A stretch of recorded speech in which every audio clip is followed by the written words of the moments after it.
سیرت النبی صلی اللہ علیہ وسلم۔ عنوان: 3 تحریریں۔ آپ صلی اللہ علیہ وسلم کی عمر 35 سال ہوئی تو مکہ میں زبردست سیلاب آیا۔ قریش نے سیلاب سے محفوظ رہنے کے لیے ایک بند بنا رکھا تھا، مگر یہ سیلاب اس قدر زبردست تھا کہ بند توڑ کر کعبہ میں داخل ہو گیا۔ پانی کے زبردست ریلے اور پانی کے اندر جمع ہونے کی وجہ سے کعبے کی دیواروں میں شگاف پڑ گئے۔ اس سے پہلے ایک مرتبہ یہ دیواریں آگ لگ جانے کی وجہ سے کمزور ہو چکی تھیں، اور یہ واقعہ اس طرح ہوا تھا کہ ایک مرتبہ کوئی عورت کعبے کو دھونی دے رہی تھی کہ اس آگ میں سے ایک چنگاری اڑ کر کعبے کے پردوں تک پہنچ گئی۔ اس سے پردوں کو آگ لگ گئی اور دیواریں تک جل گئیں۔ اس طرح دیواریں بہت کمزور ہو گئی تھیں۔ یہی وجہ تھی کہ سیلاب نے ان کو کمزور دیواروں میں شگاف کر دیے۔ سیدنا ابراہیم علیہ السلام نے کعبے کی جو دیواریں اٹھائی تھیں وہ 9 گز اونچی تھیں۔ ان پر چھت نہیں تھی۔ لوگ کعبے کے لیے نذرانے وغیرہ لاتے تھے۔ یہ نذرانے کپڑے اور خوشبوئیں وغیرہ ہوتی تھیں۔ کعبے کے اندر جو کنواں تھا، یہ سب نذرانے اس کنویں میں ڈال دیے جاتے تھے۔ کنواں اندرونی حصے میں دائیں طرف تھا۔ اس کو کعبے کا خزانہ کہا جاتا تھا۔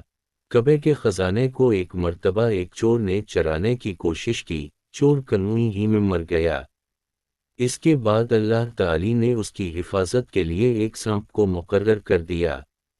یہ سانپ کنویں کی منڈیر پر بیٹھا رہتا تھا، کسی کو خزانے کے نزدیک نہیں آنے دیتا تھا۔ قریش بھی اس سے خوف زدہ رہتے تھے۔ اب جب کہ کعبے کی دیواروں میں شگاف پڑ گئے اور نئے سرے سے اس کی تعمیر کا مسئلہ پیش آیا تو اللہ تعالیٰ نے ایک پرندے کو بھیجا، وہ اس سانپ کو اٹھا لے گیا۔ البدایہ والنہایہ۔ یہ دیکھ کر قریش کے لوگ بہت خوش ہوئے۔ اب انہوں نے نئے سرے سے کعبے کی تعمیر کا فیصلہ کر لیا اور پروگرام بنایا کہ بنیادیں مضبوط بنا کر دیواروں کو زیادہ اونچا اٹھایا جائے۔ اس طرح دروازے کو بھی اونچا کر دی جائے گا تاکہ کعبے میں کوئی داخل نہ ہو، صرف وہی شخص داخل ہو جسے وہ اجازت دیں۔ اب انہوں نے پتھر جمع کیے۔ ہر قبیلہ اپنے حصے کے پتھر الگ جمع کر رہا تھا۔ چندہ بھی جمع کیا گیا۔ چندے میں انہوں نے پاک کمائی دی، ناپاک کمائی نہیں دی۔ مثلاً طوائفوں کی آمدنی، سود کی کمائی، دوسروں کا مال غصب کر کے حاصل کی گئی دولت چندے میں نہیں دی، اور پاک کمائی انہوں نے بلا وجہ نہیں دی تھی۔ ایک خاص واقعہ پیش آیا تھا جس سے وہ اس نتیجے پر پہنچے تھے کہ اس کام میں صرف پاک کمائی لگائی جائے گی۔ وہ واقعہ یوں تھا، ایک قریشی سردار ابو وہب امرو بن عابد نے جب یہ کام شروع کرنے کے لیے ایک پتھر اٹھایا تو پتھر اس کے ہاتھ سے نکل کر پھر اسی جگہ پہنچ گیا جہاں سے اسے اٹھایا گیا تھا۔ اس پر قریشی حیران و پریشان ہوئے۔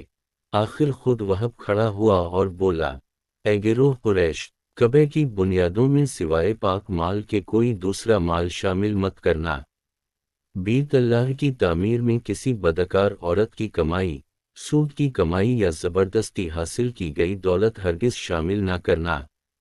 یہ وہب نبی کریم صلی اللہ علیہ وسلم کے والد حضرت عبداللہ کا ماموں تھا اور اپنے قوم میں ایک شریف آدمی تھا۔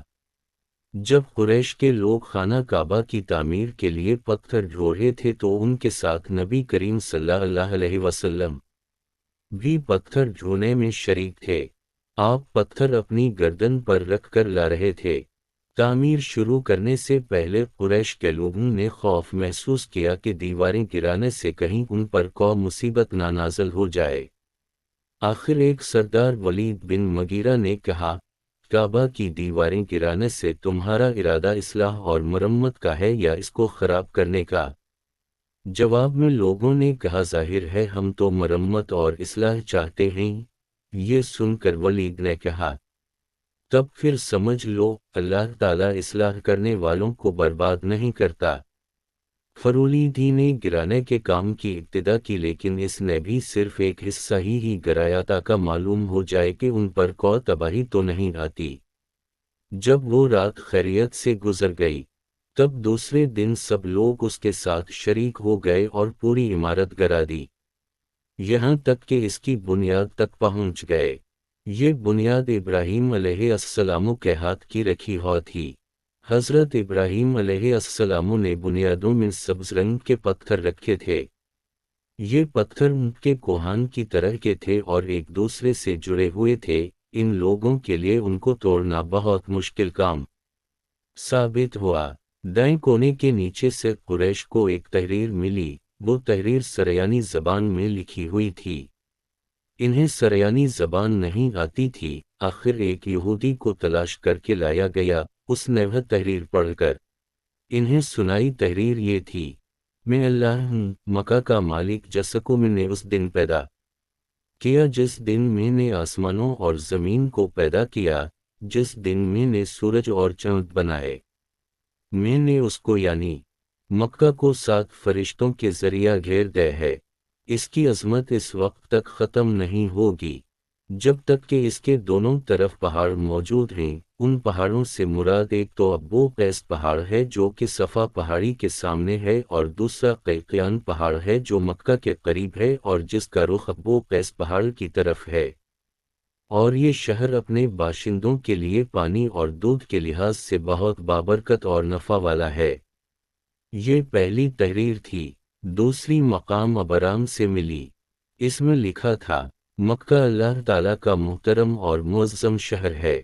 اس کا رزق 3 راستوں سے اس میں آتا ہے۔ یہاں 3 راستوں سے مراد قریش کے 3 تجارتی راستے ہیں۔ ان راستوں سے قافلے آتے جاتے تھے۔ تیسری تحریر اس سے کچھ فاصلے سے ملی۔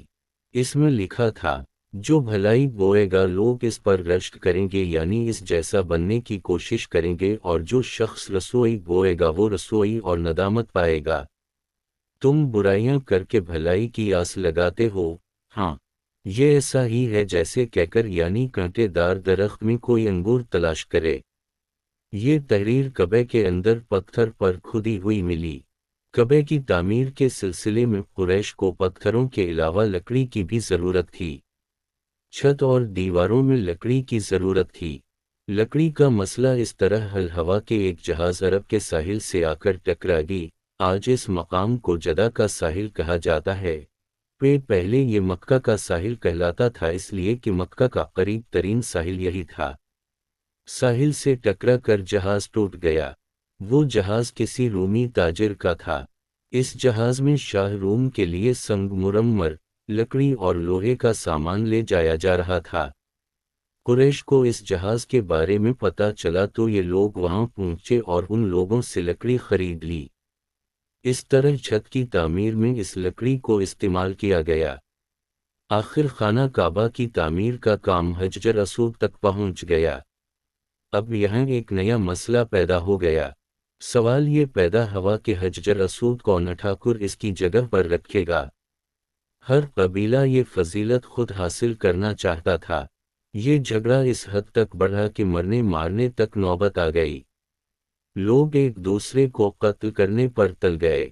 قبیلہ عبد الدار نے تو قبیلہ عدی کے ساتھ مل کر ایک برتن میں خون بھرا اور اس میں اپنے ہاتھ ڈبو کر کہا: حجر اسود ہم رکھیں گے۔ اسی طرح دوسرے قبیلے بھی ارگ آئے۔ تلواریں نیاموں سے نکل آئیں۔